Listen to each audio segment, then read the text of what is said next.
Hi, everyone. Morning. My name is Kelly, and I'm the pastor at Edges, and I brought you these flowers. I need to tell you about them because I'm afraid you're thinking we're setting up a jazz bar here where we put flowers in front of Luke. It's not at all what it's about. It is, however, one of the reasons that I come. These flowers are from a group of kids who was supposed to be doing random acts of kindness, and so their teacher said to them, make flowers for the people who are important to you. And so they made flowers for the police station and for the fire station, people who give to our community. And then one of the kids said, we should make flowers for our friends at that church. And I just started thinking about what does it mean for a whole school of kids to think they have friends at that church. And I think that's enough. So I'm really glad I get to come and bring you the flowers from the kids who think you are their friends because you just show up and love them over lunch, little by little.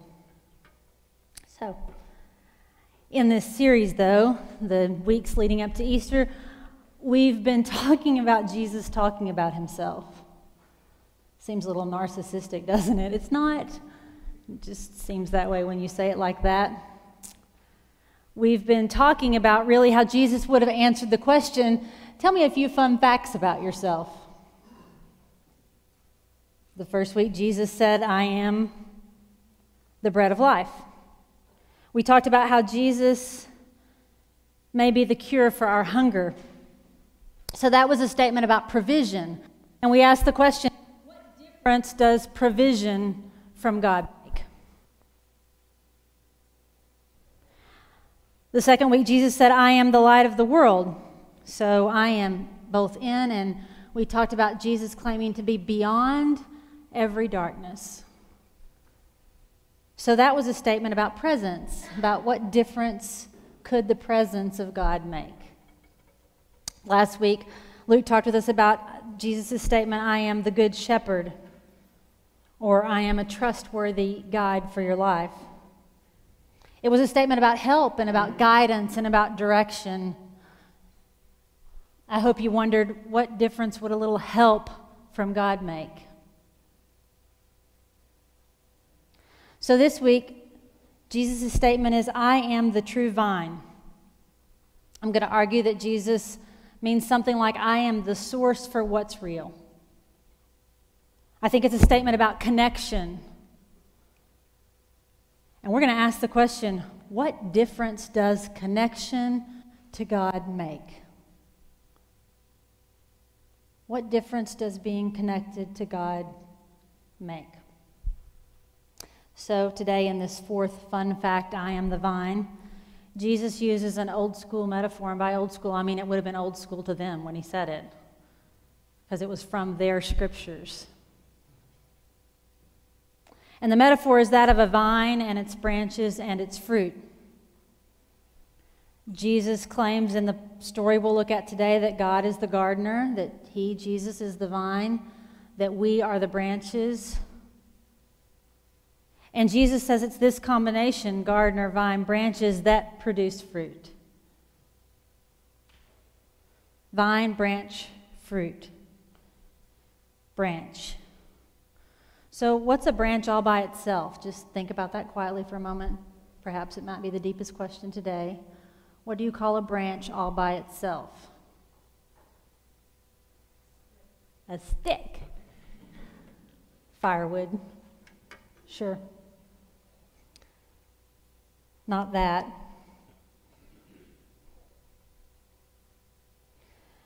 So I think that's a pretty strong first way to think about connection. Dependence even. For a branch to be a branch, it is dependent upon the vine. Without the vine, the branch is a stick. It's dried up, it's dead, it's firewood. Now, I'm not really sure how much contemporary value this metaphor has for us. Not just because this whole idea, the vine idea, is kind of hard to access unless you've recently visited or are lucky enough to own a winery. Is that anyone? Okay.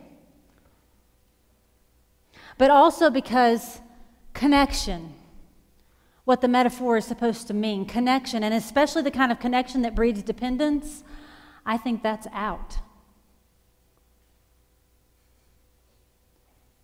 So a guy named Robert Putnam wrote about the descending value that I'm talking about, this descending value, in a book that was called Bowling Alone.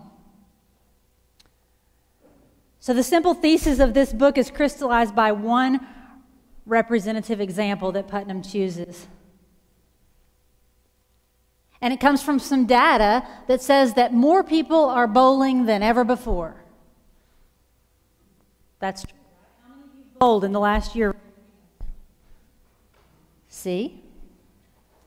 More than ever before, I'm certain. It actually wasn't very convincing in this room. Maybe more people in the rest of the world. Anyway, the data sample says more people are bowling than ever before, but fewer people are involved in bowling leagues. We are bowling, Putnam notes, but we are bowling alone. That was his metaphor. It's all about the individual. It's no longer about the team or the group. So I think that both Putnam and Jesus are concerned about the real effects of relational disconnection. That information itself is probably not new to any of us. There's a now viral story, you've all heard it, about how technology and abundant resources, about how we have lots of technology and we have plenty of abundant resources, especially in the West. And those things have increased our capacity for more interaction. We have more interaction than ever before. More acquisition. We can get more stuff than we ever could get before. More entertainment. More knowledge. And more preoccupation, more stuff to keep us occupied than ever before. But we have less relational connection. So assuming that's true, I think we ought to be able to see this trend in our collective experience, in the things that we know. So the question I want us to start with today is, what's some evidence that we're less relationally connected as a society than before? What's some evidence that we are less relationally connected as a society than ever before? And before you guys take a stab at the question, I've been thinking about it for a little while, so I'd like to offer you my anecdotal example. And it's this: I struggle to know my kids' friends' parents. Think about that. My kids' friends' parents. And the reason I struggle is because, really, I have chosen convenience over connection. And here's how. So we have phones in our family. Lots of phones. Like more phones than shoes, maybe, in our family. And our phones help us bypass people. So even when I go to pick my kid up at a friend's house, where once I would have gone to the door, I would have stepped inside, where I once would have had the opportunity to smell whatever was cooking, to meet the pet dog at the door, to hear the music playing in the background, to say hello to other members of the household, all of those were seeds of potential connection. Now, I text my kid.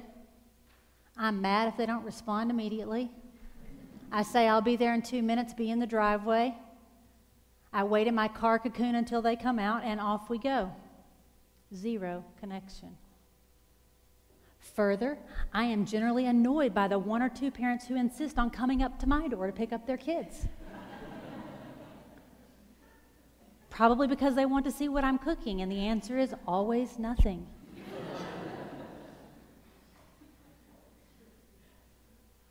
So that's my example. It's your turn now. The question is, what's some of your evidence that supports the claim that we're less relationally connected as a society? Now, I'm going to ask you to do something special today. We're going to discuss 2 questions in groups. So when you get into your group of 5 or 6 folks, always know, especially if you're brand new, it's all right not to say anything. You can just send, and you may not have answers for this question.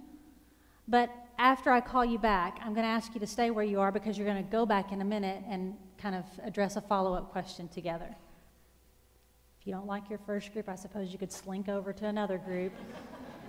But just don't be moving your chairs around a whole lot if you see the need to do that. You're going to have 3 questions, 3 minutes for this first question because it's a deep one. What's some of your personal evidence that we're less connected as a society than ever before? Go.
All right, 15 seconds.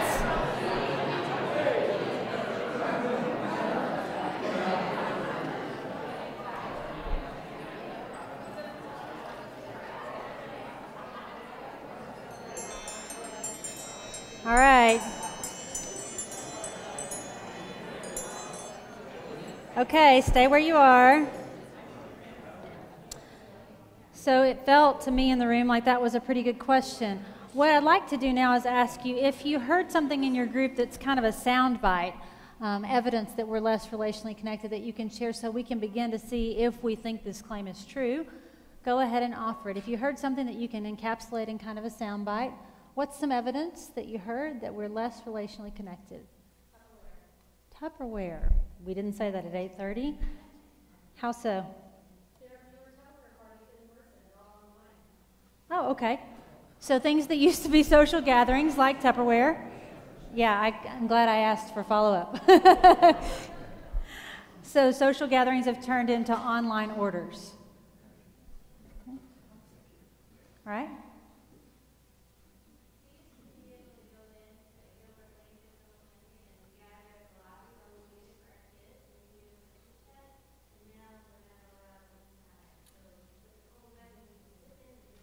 Wow, so now there's sort of a systemic mechanism. She's talking about at Gilbert Lincoln Elementary that all the parents used to go inside and wait for their kids. And what are we concerned about? That we need to keep everybody outside, right?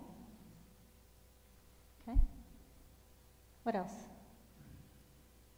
The amount of texting as opposed to talking on the phone. The amount of texting as opposed to talking. What else?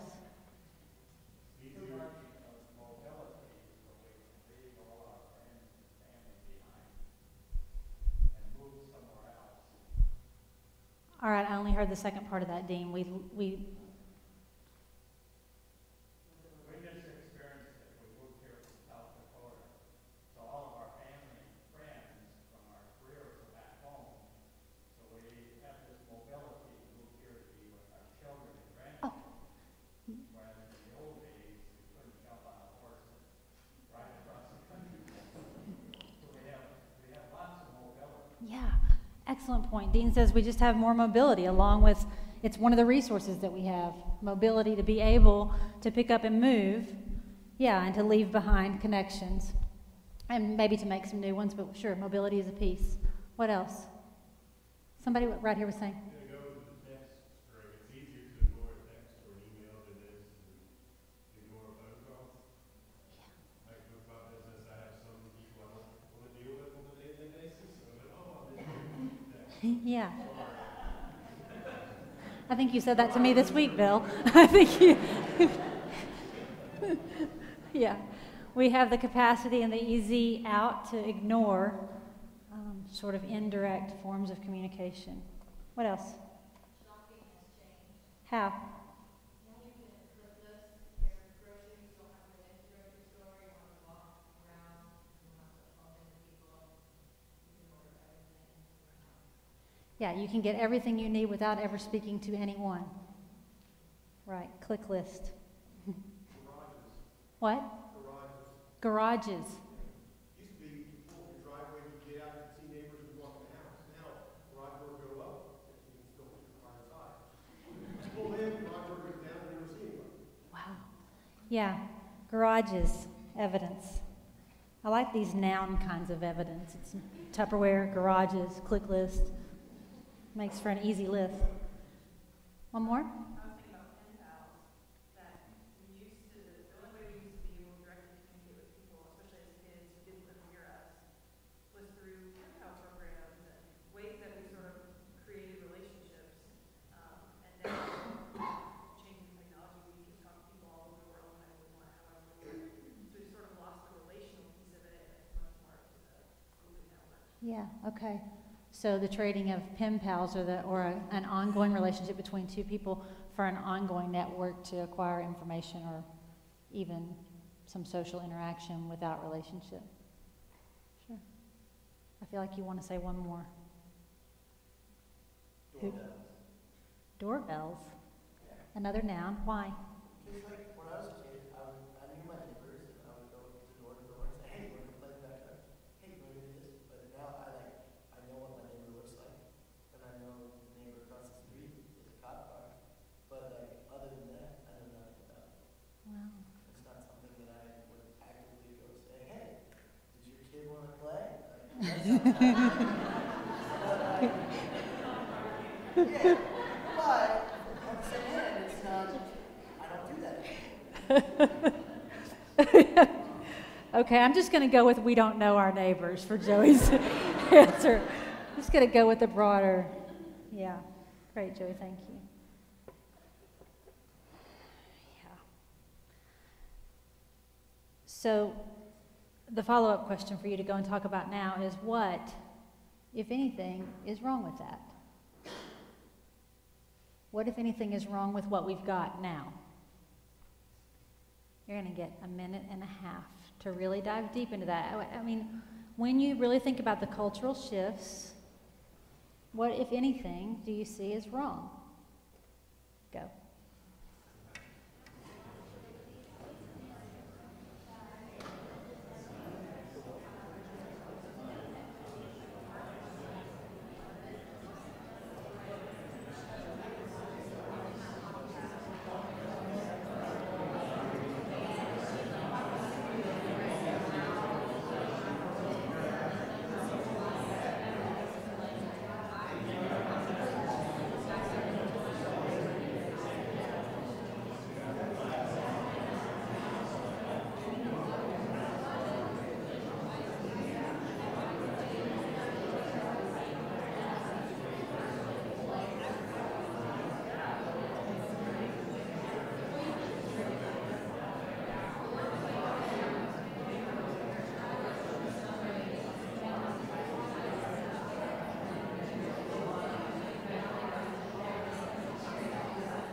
Pull it back for a second. Now I can't get it to turn off. Okay. So a couple of quick shout outs if you heard them. What, if anything, do you think is wrong with the direction? If the direction is true, what's wrong with it, if anything?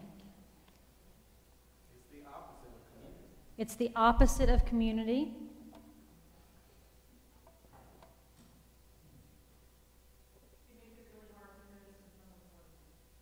It makes it really hard to notice when people are lonely, because everyone seems lonely. Yeah. I think even if it's harder to notice it, it's easier to ignore it. And to say, oh, okay, well, maybe I'm just being sensitive or reacting. Yeah. You can put your phone down through a text and say, just kind of mark it off as, no, they're fine. Yeah. As opposed to actually confronting it and saying, yeah, maybe they are lonely and I need to give someone time. Wow. Harder to notice, easier to ignore, and also easier to fake, right? Yeah, easier to ignore.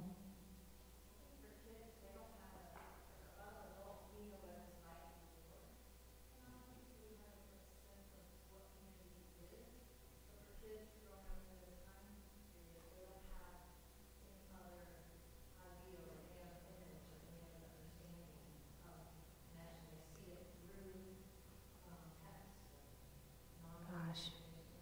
So Meredith said, we know as adults, we remember before, but we're starting them out with what's wrong when we think about children. A lack of authenticity. It also puts you in control of what you decide to allow into your world. But when you go out and you bump into people without intending to, whether it's in school or the grocery store or talking on the phone, you encounter things that just are happenstance. It's almost like you're not allowing all those little surprises that God puts out there. You're having a bad day, so I'm going to sit in my car, but if you go somewhere, you maybe have a bad day, and you bump into that person you haven't seen in 6 months, and then you get back and go, wow, I'm glad I came. Yeah. So it takes away the, I don't know what it is. It puts you in complete control, which is an illusion, but it's an illusion that you can maintain. And then Carol said it takes away sort of the happenstance. We'll talk about it later today using the word wonder. Yeah, it eliminates the power of wonder. It makes It makes it harder for grace to find a way into your life because your life can be so, because what, Mark? Because you've got it so under your control. Yeah, because you have it, I just didn't want to put words in your mouth, because you've got it so under your control already. I feel like technology has also provided more of an opportunity for connection in a lot of ways too. Like, I'm able to connect with family members via Skype, or video chatting, or friends that live all the way across the country in ways that I wouldn't be able to normally. I can see my best friend's baby grow up, even though she lives in New Mexico, and I live in Virginia. Which is a really great point, Jesse. Nothing, right? You can't characterize anything as all bad or all good, almost. Nothing under the sun. So we have to figure out what's its role, what's it playing, which is a healthy argument for not reducing it to something that's not complex. Because certainly it is, and the researchers say that most people say exactly what you say when asked, when pushed to analyze. Most people report that this kind of independent, radically individualistic streak doesn't, at least not in the final analysis, equal the dream life most of us hope for. But it's the direction that we're living in. So what we know to be true and the way that we are living are at crosshairs. Something then is not right. What do we do when something's not right and we aren't sure how to claim it? This is the junction where I think Jesus and Scripture can inform. This is our spot today. Over and over again, Jesus and Scriptures tell us without any reservation at all that isolation is just not how we were made to live. We weren't created to live without relational connection, real relational connection. And we weren't created to live without dependence. Go take that out into the marketplace and say we were created to be dependent, not independent. Not only is isolation not a good idea, we all know it instinctively to be true, it's not God's idea. And this is why Jesus says quite bluntly, isolation will be the death of us. Now, I bet this morning that most of us wouldn't say we are isolated. I bet we'd all be thinking about somebody else who we know who is isolated. I bet we wouldn't say we are bowling alone. But are we? So for starters, I'd like for you to do a quick little self-assessment. It's just quiet, private, by yourself. I've created a scale, 3 scales, for you to see if you can tell yourself some truth about just quickly before we move on. Here's the first question. In relationship with other people, I am not connected all the way to very connected. In relationships with other people, I am not connected at all to very connected.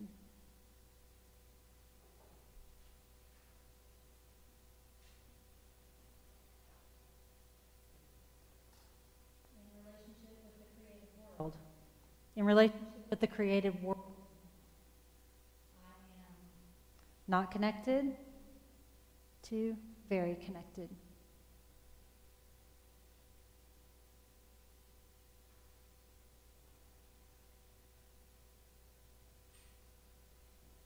And then in relationship with the Creator, I am not connected at all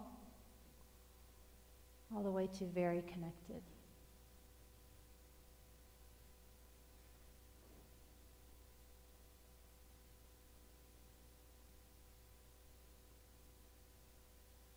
So now holding on to your truth, to your I am statement today. Do I need something to switch this, Luke? No. No, I do not. So keeping your own I am statements in mind, enter Jesus' I am statement for today. We're going to read it in context in a minute, but the statement that we're going to look at today is toward the end of the longest talk. It's just sort of that we're half connected, like every third word we're connected. And I feel like I worked harder than you hearing 1/3 of the sermon. So, I mean, that's just, I don't know how to say it any differently. It looks like it's working, Luke. Luke left. Luke's gone.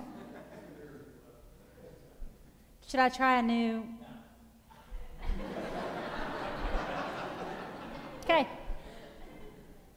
I really don't know what to do about that. I'm just going to keep talking. I'll try to talk louder if it goes away. Here comes Thomas. This is the answer. Thomas, can you be the light of the world?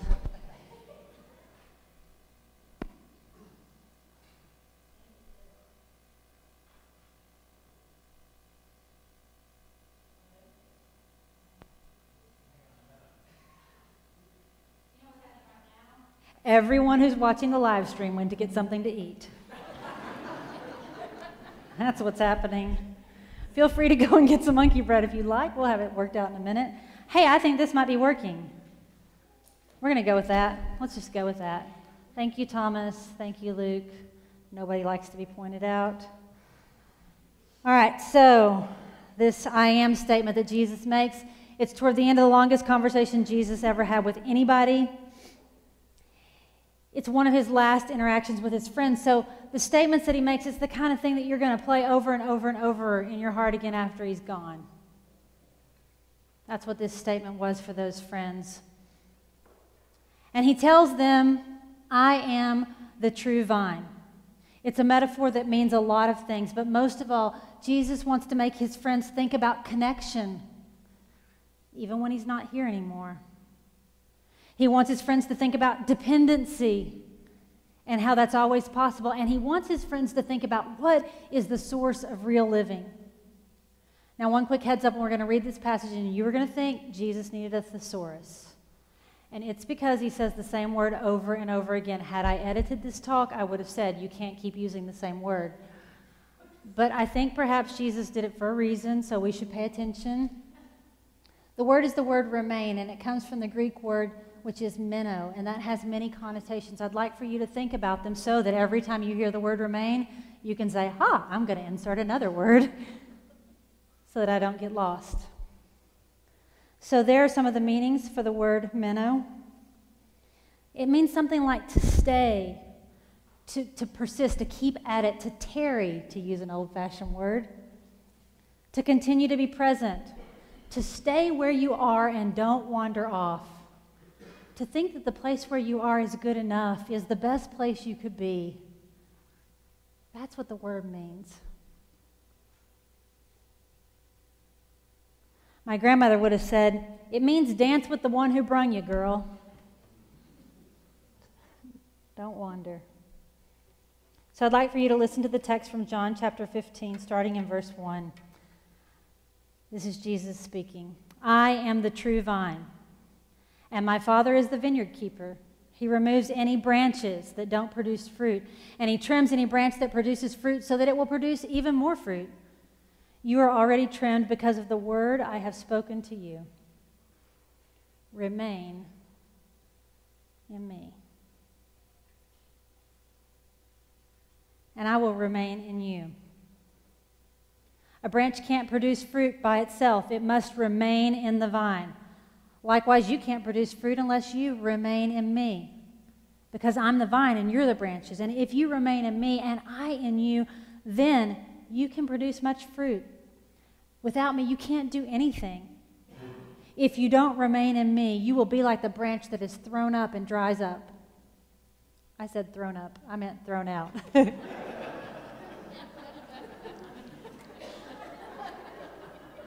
This is a day for the books right here. You're going to be like the branch that is thrown up. Now just picture that.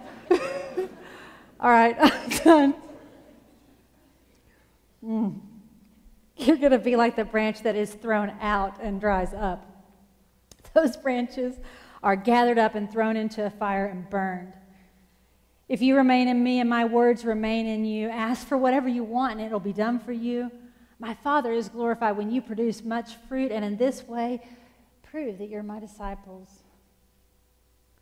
So 8 times.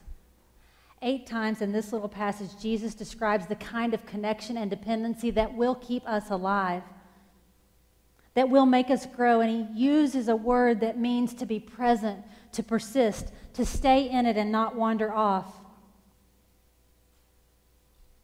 And if that's so important to Jesus, then I want to know why. Why is it so important to Jesus that we remain connected to him? What difference is it going to make?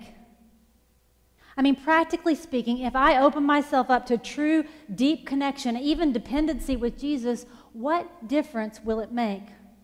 What happens if I dance with the one who brung me?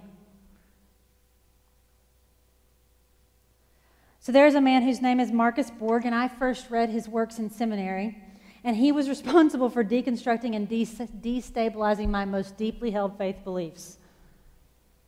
So it was a long time before I could pick him up ever again. The first book I read that he wrote was called Meeting Jesus Again for the First Time. He talks about this concept that I have been thinking about for years. He starts by talking about what do we really get in Jesus? Here's what he said. He said, in Jesus, we get to see what a life full of God is like.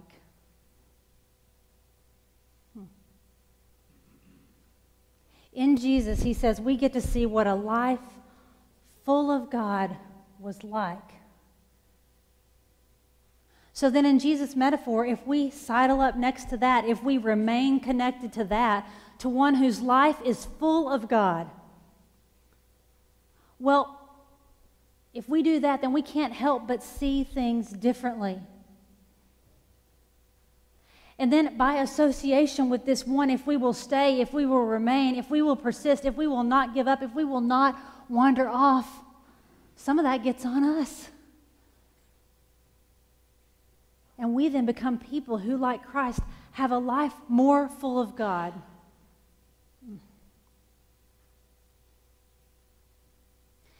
And Borg argues that that is different from the conventional wisdom that we will live with otherwise. And then he talks about what conventional wisdom is. He says conventional wisdom is what everybody knows. It's what we're born with and what we're socialized into. And he says it happens to us in the world as we grow up, and it's perpetuated through things like labels and language. And he says the effect of this conventional wisdom that's characterized by these labels and this language that go along with it that we all learn, that's obvious culturally, that can be what eradicates wonder. And here's the example he gives. He talks about if you saw a furry-legged creature, and you saw it, just imagine that you saw it and you've never seen it before. He talks about how it would be something, it would be mesmerizing to watch it saunter and play and even return your gaze. But if you knew the thing was called a cat, which we all do know, and if you knew the characteristics of cats, and if you're familiar with cats, and if you have the word cat, when you see a cat, a little label just goes off in your head, and we don't pay any attention to it at all. Because we're already socialized for it to be ordinary and uneventful and nothing special and completely normal. And this convention, he says, we're tempted to take to everything that happens in the whole world, to dumb it down, to make it completely normal, ordinary, uneventful. So he uses the example of a cat. It makes me think of my example of the Grand Canyon. For a period in my life, we lived 60 minutes from the Grand Canyon, and when we first moved to Flagstaff, where we lived, Grand Canyon coffee table books were everywhere. Grand Canyon coasters were everywhere. Everybody had already been to the Grand Canyon. Everyone wanted to tell us what it was like. We knew everything there was to know about the Grand Canyon before we ever went and saw it. And because I had seen so many pictures and heard so many stories and looked at so many coasters and saw the front of so many people's refrigerators, when I actually went to the Grand Canyon, I felt like, well, that's the hole I already saw.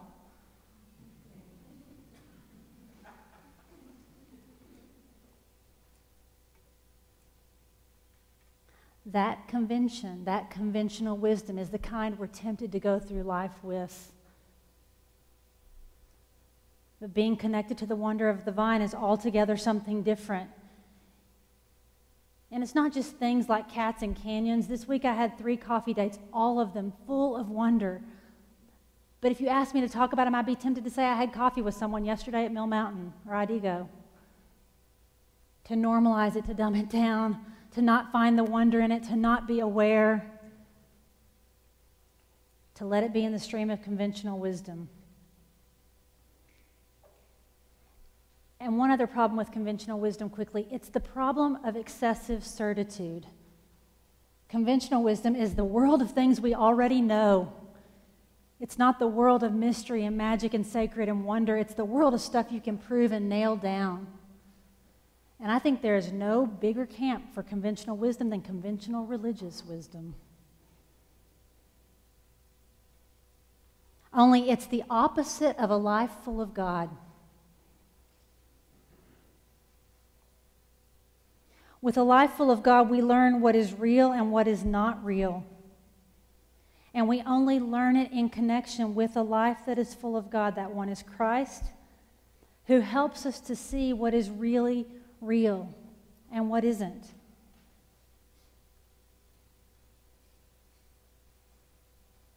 The other thing conventional wisdom pretends it can do is that it pretends it can teach us how to live.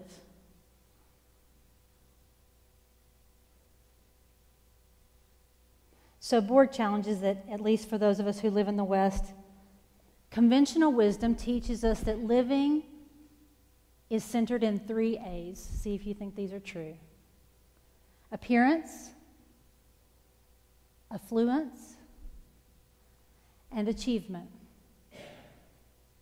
That we're living if we have those 3 things locked down.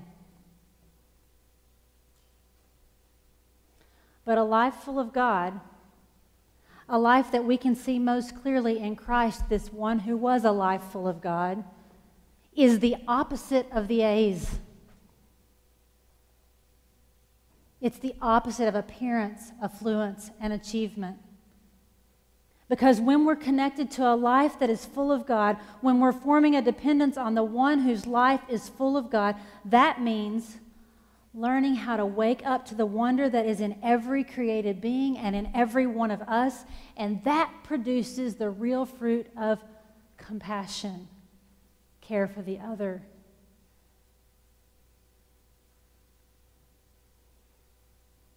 And that's not at all about my appearance or my affluence or my achievement. So Borg argues that compassion, which we get by remaining connected to the vine, is what saves us from the rhythm of conventional wisdom. It saves us from the A's. And he says that conventional wisdom will beat in our heads like a dull drum, but lead us nowhere.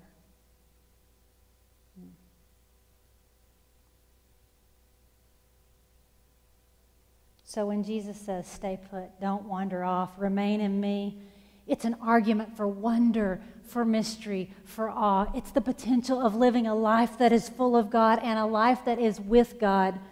It invites us to see what is real and how to live.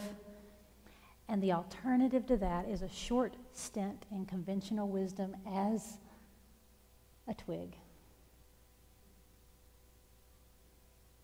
Disconnected.